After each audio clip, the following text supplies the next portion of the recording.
film called Harrelson y Simu Liu. Thanks for your time, guys.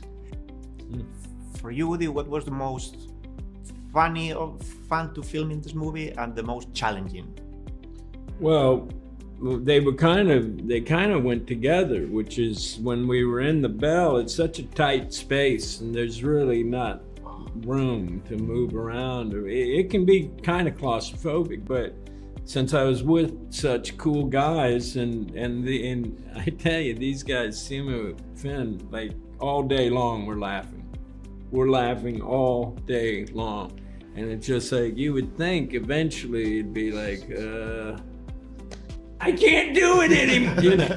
But it wasn't like that. It was really a fun thing. But inside the challenge was what is that? It's like there's a saying. Lao Tzu. It's like every disadvantage holds the seed of an equal and opposite advantage. I mean, I'm bungling it, but it's something like that, and that's what it felt like. Pretty good to me. Thank you. I know. See, this is the kind of. Ask me how many times This is I've the quoted Lao experience, Tzu. man, this guy's coming with quotes. It's like it's insane. Well, amazing. See, now when you have that as a scene partner, Thanks, guys. makes Thank the job you. real easy. Absolutely.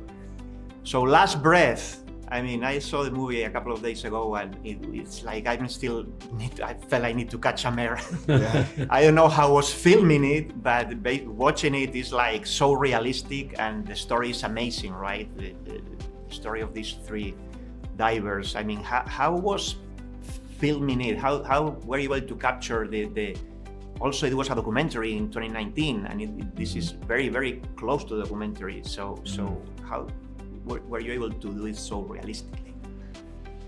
Well, I think one thing that we've all really enjoyed about the process is how easy it was to get along with these guys and be able to rely on these guys in scenes. So it's one part of the process going into anything that you have to have. The pace of the script was also there. We had the documentary to going into any project like this and having all of that context really, really, really helps get some kind of the realness to it. What's the word I'm looking for? But so that was really, really helpful. And then obviously the intense training and all the other research really allowed for us to deep dive into it. Nice. The way you threaded that nicely back at the end. Yeah, and then having having Alex Parkinson who directed the documentary as well. I mean, it's very easy to put your trust into a director that has just such a kind of a full and 360 degree knowledge of the world and everything that happened and what all of the aspects of the job look like.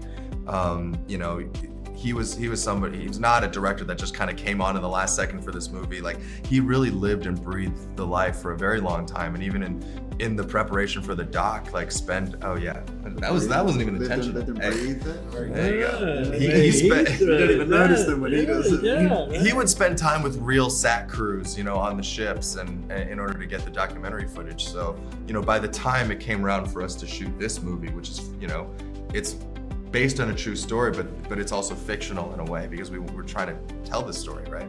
I think I was able to put a lot of trust in Alex to kind of fill in all of the gaps of realism, and I think that's why the movie feels so real. That's why when you see the ship going out in Aberdeen and you're watching all the underwater scenes, it really does, I think translate, and it's indicative of just how much Alex's knowledge base was. Thank you very much for your time, guys.